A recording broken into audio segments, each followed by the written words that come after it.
तो मुझे बूंद बूंद करके ड्रॉप ड्रॉप करके बाथरूम आ रहा था। सलाह दी कि ऑपरेशन करा लो और इसका कोई सॉल्यूशन नहीं है। उनने मुझे बताया दिल्ली में राजीव जी आयुर्वेदिक, उनसे मैंने ट्रीटमेंट लिया और आज मुझे किसी प्रकार की कोई प्रॉब्लम नहीं है। मुझको खुल के बाथरूम होता है, कोई किसी भी तरीके की कोई प्रॉब्लम नहीं है। बहुत स्वागत है आप सभी का नेशनल खबर के इस खास प्रोग्राम में। और आज का ये जो प्रोग्राम होने वाला है वो विशेष होने वाला है, बहुत खास, जिसमें हम चर्चा करने वाले हैं स्ट्रक्चर ऑफ यूरेथ्रा के बारे में, यानी कि मूत्र मार्ग का सिकुड़ जाना। हो सकता है कि कुछ ऐसे मरीज हैं जिन्होंने पहली बार ये शब्द सुना हो, लेकिन ये एक गंभीर दिक्कत है जिसके मरीज बहुत तेजी से बढ़ रहे हैं। इसके कारण कई हो सकते हैं, लेकिन जब हम इलाज खोजने जाते हैं तो सिर्फ और सिर्फ सर्जरी एक नाम सुनाई देता है। लेकिन क्या ये पॉसिबल है कि बिना सर्जरी के, बिना उस दर्द के आपको आराम मिल जाए? आपका जो मूत्रमार्ग है, जहाँ पे आप सिकुड़न है, उसे ठीक किया जा सकता है। इसी पर आज का ये खास प्रोग्राम होने वाला है। मेरे साथ मेरे गेस्ट मौजूद होंगे जो कि बीएएमएस हैं और 18 सालों से ज़्यादा का एक्सपीरियंस रखते हैं, आयुर्वेदाचार्य राजीव यादव जी। बहुत स्वागत है सर आपका। थैंक और जैसे हम अभी हालिया चर्चा कर रहे थे कि स्ट्रक्चर ऑफ यूरेथ्रा, कई मरीज आपके पास लगातार बढ़ते जा रहे हैं, तो ये क्या चीज़ है? इसके बारे में आप कुछ बताएंगे? स्ट्रक्चर ऑफ यूरिथ्रा जो है, अगर इसको इजी वे में कहा जाए तो मूत्र मार्ग का संकरा हो जाना, मतलब पतला हो जाना। और इसका मेन रीज़न रहता है उसके अंदर फाइब्रोटिक टिश्यूज़ का डेवलप होना। तो ये टिश्यूज क्या है? Fibrotic tissue? फाइब्रोटिक टिश्यू जो है किसी भी कारण से हो सकते हैं, जैसे सर्जरी की वजह से, इन्फेक्शन की वजह से, या फिर आपके रीनल स्टोन की वजह से। कई कारण रह सकते हैं इसमें, कैथेटराइजेशन की वजह से। अच्छा, तो ये सारी जो प्रॉब्लम है ये किस वजह से होती है? जैसे आपने बोला कि रीनल स्टोन हो जाता है, तो ये कब होता है, किस स्टेज पर? रीनल स्टोन जब हमारे यूरेटर से पास होता है तो वो यहाँ पे इंजरी करता हुआ जाता है, जिसकी वजह से यहाँ पे टिश्यूज जो होते हैं वो डेवलप हो जाते हैं। ठीक है।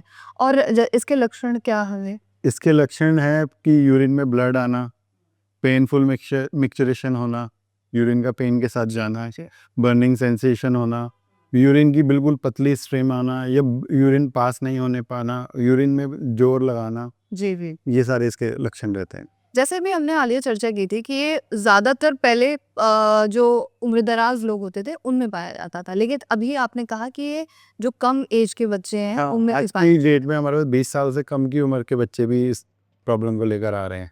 इवन वो सर्जरी भी करा चुके हैं, ऐसे हैं। मतलब 20 साल की उम्र में वो सर्जरी में जा चुके हैं हाँ जी। और उसके बाद आपसे ट्रीटमेंट लिया उन्होंने। ओके, तो इसके पीछे का क्या कारण है कि जो कम उम्र के बच्चे हैं उन्हें भी ये सारे इश्यूज हो रहे हैं? आजकल का लाइफस्टाइल, लाइफस्टाइल। तो लाइफस्टाइल में कैसे बदलाव है? जो फूड हैबिट्स हैं वो अपना सही करें, दिनचर्या सही करें, खान पान सही करें, तो उससे इन चीज़ों में फ़र्क पड़ेगा। किस तरीके का खान पान आप कुछ बता सकते हैं? जैसे जंक फूड वगैरह खा रहे हैं बच्चे आजकल खूब जम के, वो चीज़ें बंद करें। लेट नाइट जागना, ये सब जो है ये आयुर्वेद में बिल्कुल निषेध है। बिल्कुल। तो ये कैसे प्रभाव करता है? जैसे जंक फूड कोई खा रहा है, आजकल जो जंक फूड है, मोमोज़ चलते हैं। बिल्कुल, ये आपके डाइजेस्टिव सिस्टम के ऊपर इफ़ेक्ट डालता है। जब डाइजेस्टिव सिस्टम ख़राब होगा और जो आपका ये उल्टा-पुल्टा आप जो खा रहे हैं, इससे आपकी बॉडी में इन्फेक्शन, इंडाइजेशन ये रहेगा। और आयुर्वेद की अगर भाषा में कहा जाए तो अपान वात जो है वो इम्बैलेंस हो जाएगी, क्योंकि इन सब प्रॉब्लम के अंदर अपान वात जो है वो मेन रिस्पॉन्सिबल रहती है। ठीक है। शरीर में कौन-सा दोष है अगर तो आपको मूत्रमार्ग का दिक्कत हो सकती है? मूत्रमार्ग की दिक्कत जो है वो आपके किडनी स्टोन की वजह से, आपके प्रोस्टेट की वजह से, ये सारी इन सब चीज़ों की वजह से अगर प्रोस्टेट है आपको, किडनी स्टोन है आपको, तो ये आपको इश्यू हो सकता है। ये हो सकता है। और एक्सीडेंट के बाद? एक्सीडेंट, कोई इंजरी हुई है पास्ट में, उसकी वजह से हो सकता है। आप किसी कारण से, कोई आपकी सर्जरी हुई थी और आपका कैथेटराइजेशन करा गया था हॉस्पिटल के अंदर, तो उसकी वजह से भी हो सकता है, उससे होने वाली इंजरी की वजह से। अगर मूत्रमार्ग संकरा हो जाए तो इससे क्या-क्या समस्याएँ होंगी? इससे यूरिन पास करने में पेशेंट को दिक्कत आएगी। ठीक है। यूरिन जो है पेनफुल होगा, यूरिन में पास करने में जोर लगाना पड़ेगा, और यूरिन पास नहीं होगा या पतली पतली स्ट्रीम या ड्रॉप्स में यूरिन पास होगा उसको। ठीक है, तो ये तो पास हो रहा है ना, यूरिन तो पास हो रहा मगर वो पूरा नहीं हो रहा ना, ब्लैडर एम्प्टी नहीं होगा और पेनफुल रहेगा तो उसकी वजह से पेशेंट जो है अनकंफर्टेबल रहेगा और उसकी वजह से वहाँ पे इन्फेक्शन होना, स्वेलिंग आ जाना वो रहेगा। जब तक यूरिन निकलेगा नहीं तब तक पेशेंट को ब्लैडर पे प्रेशर बढ़ता चला जाएगा। है। बिल्कुल, तो इससे और भी कोई बीमारी हो सकती है शायद? किडनी पे भी इफेक्ट आ सकता है इससे। किडनी क्रेटिनिन बढ़ सकता है या जे हाँ, किडनी खराब भी हो सकती है। किडनी फेलियर भी हो सकता है नहीं। इस चीज से। जब ब्लैडर खाली नहीं होगा बिल्कुल। तो प्रेशर वापस जाएगा ना। आपने कहा कि ब्लड भी आता है यूरिन के दौरान, हाँ जी। तो जैसे आपने ये लक्षण बताए, तो ये स्टार्टिंग के लक्षण ही है, मतलब इसके भी कुछ स्टेजेस हैं? इसके स्टेजेस यही है कि पहले यूरिन जो है आपको ऐसे पेनफुल होना या बर्निंग मिक्सचरेशन होना ये सब होना शुरू होगा, उसकी स्ट्रीम जो है वो कम हो जाएगी। जी। इस तरीके से मोस्टली स्टार्टिंग में सिम्टम आते हैं, फिर वो धीरे धीरे बढ़ता है कि यूरिन पास ही नहीं हो पा रहा है अच्छा। या ड्रॉप्स में हो रहा है। जी। तो यही मेन चीज़ रहती है उसकी। कई जो मरीज हैं वो इस चीज़ को नज़रअंदाज करते हैं कि अगर हमें हो रहा है ये कोई दिक्कत, तो चलिए कोई नहीं, हम कुछ दिन झेल लेते हैं। तो इसका आखिरी स्टेज क्या है? क्या गंभीर दिक्कत हो सकती है इसमें? गंभीर दिक्कत यही है कि यूरिन आना जब बिल्कुल बंद हो जाएगा उस कंडीशन में वो इमरजेंसी में जाएगा और उसके बाद सर्जरी ही इसका ऑप्शन बचेगा। मतलब लास्ट स्टेज सर्जरी हो जाती है। लेकिन इज इट पॉसिबल कि बिना सर्जरी के इसका इलाज हो सके? हाँ बिल्कुल, आयुर्वेद के अंदर इसका बिल्कुल अच्छा से इलाज मिल जाएगा उसको। क्या इलाज है आयुर्वेद में इसका? आयुर्वेद में इसका उत्तर बस्ती जो है सबसे बेस्ट ट्रीटमेंट है। उत्तर बस्ती? हाँ जी। अब ये उत्तर बस्ती के क्या है, इसके बारे में कुछ बताइए। उत्तर बस्ती जो है पंचकर्मा की जो बस्ती प्रोसीजर है उसका ही एक टाइप है उत्तर बस्ती, जिसके अंदर मूत्र मार्ग के थ्रू मेडिसिन जो है पेशेंट के ब्लैडर के अंदर इंसर्ट करी जाती है।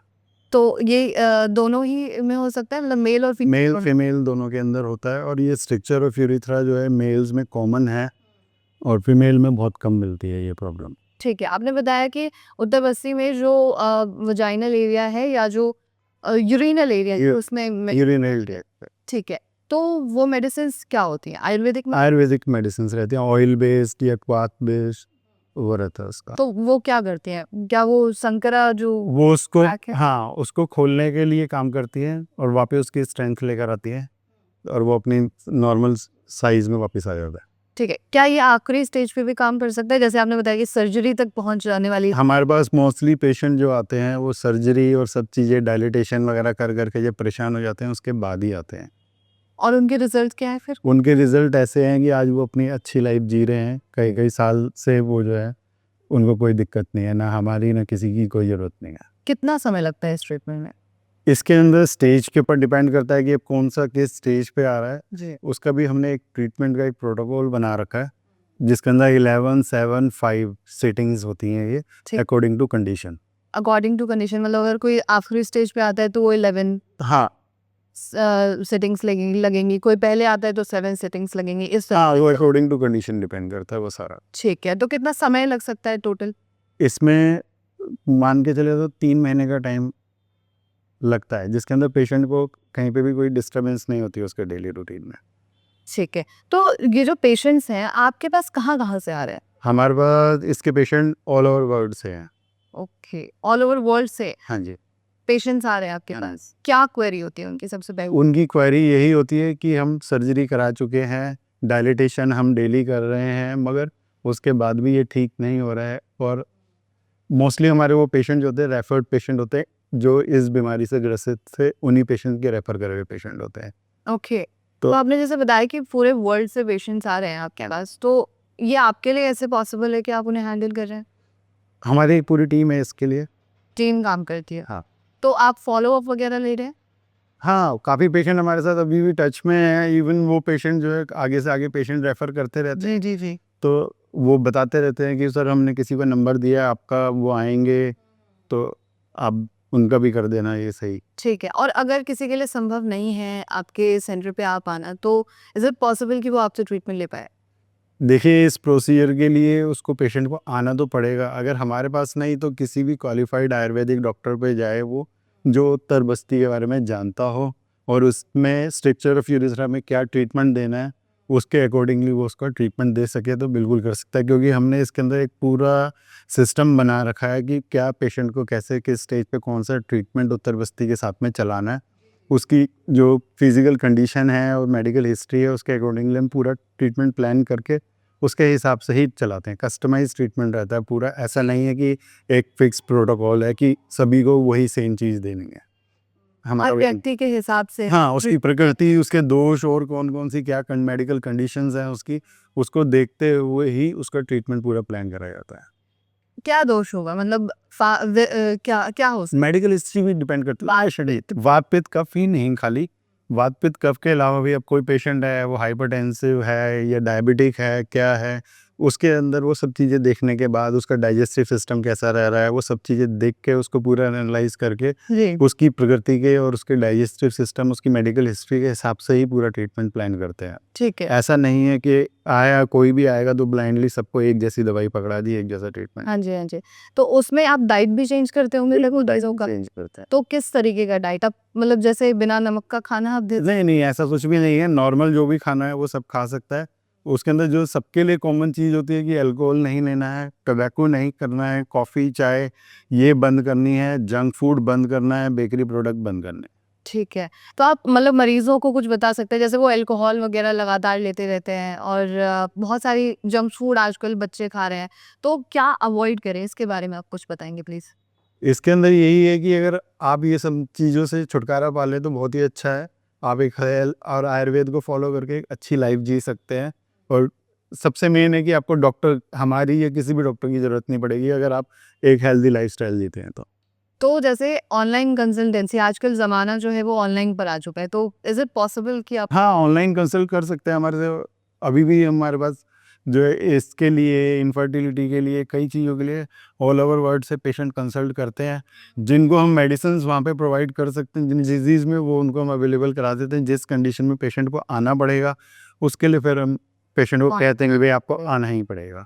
हमारे जितने भी ऐसे मरीज़ होते हैं, स्पेशली स्ट्रिक्चर ऑफ यूरेथ्रा या प्रोस्टेट के जो मरीज़ रहते हैं, हम उन सबको ये बताते हैं कि भई यूरिन पास करते समय आपने स्ट्रेस नहीं लेना है और यूरिन पास करते हुए आपने अपने माइंड को डाइवर्ट करना है, जैसे छत की तरफ देखते हुए या कहीं दूसरी जगह पे ध्यान अपना वो केंद्रित करके यूरिन जो है रिलैक्स मोड पे पास करना है आपने। तो आपका ब्लैडर एक बार में बिल्कुल खाली हो जाएगा और आपको कोई भी दिक्कत नहीं होगी। बार बार जो यूरिन जाने की दिक्कत है ये सब जी। नहीं होगी। ये कोई भी एज वाला है, ओल्ड एज वाला है या कैसा भी मरीज है, उससे कोई भी यूज़ करे उसको 100% पैदा होगा। तो आपके पास रिज़ल्ट्स क्या हैं इसके? 100 आउट ऑफ क्या रिज़ल्ट्स आते हैं? देखिए, अगर कोई बिल्कुल सही से इसको फ़ॉलो कर रहा है, तो उसको 100 आउट ऑफ 100 रिज़ल्ट मिलेंगे और भगवान के उससे अभी तक हमारे पास जो भी रिज़ल्ट हैं, सारे पॉज़िटिव रिज़ल्ट हैं। लेकिन आप 100 आउट ऑफ 100 बहुत बड़ी संख्या बोल रहे हैं, मतलब ये बहुत बड़ा हाँ। आंकड़ा है। बिल्कुल, मैंने साथ में ये भी बोला ना कि अगर वो लाइफ़स्टाइल को सही से फ़ॉलो करेगा, क्योंकि ऐसे बहुत मरीज़ होते हैं कि वो ट्रीटमेंट तो कर रहे हैं, साथ में वो पीना, खाना नहीं छोड़ते हैं। तो या तो हमें उनको मना करना पड़ता है कि भई नहीं हो पाएगा, या फिर वो खुद ही अपने आप भाग जाते हैं। तो क्योंकि वो चीज़ों को फ़ॉलो नहीं कर पाते, क्योंकि उनको बीमारी चलेगी मगर पीना खाना बंद नहीं होना चाहिए। तो ऐसे वाले जो है वो अपने आप ही चले जाते हैं। स्मोकिंग इसके अंदर बहुत नुकसानदायक है। स्मोक तो करना। हाँ, तो आपका अल्कोहल जो है वो दोनों का बहुत नुकसान है इसमें।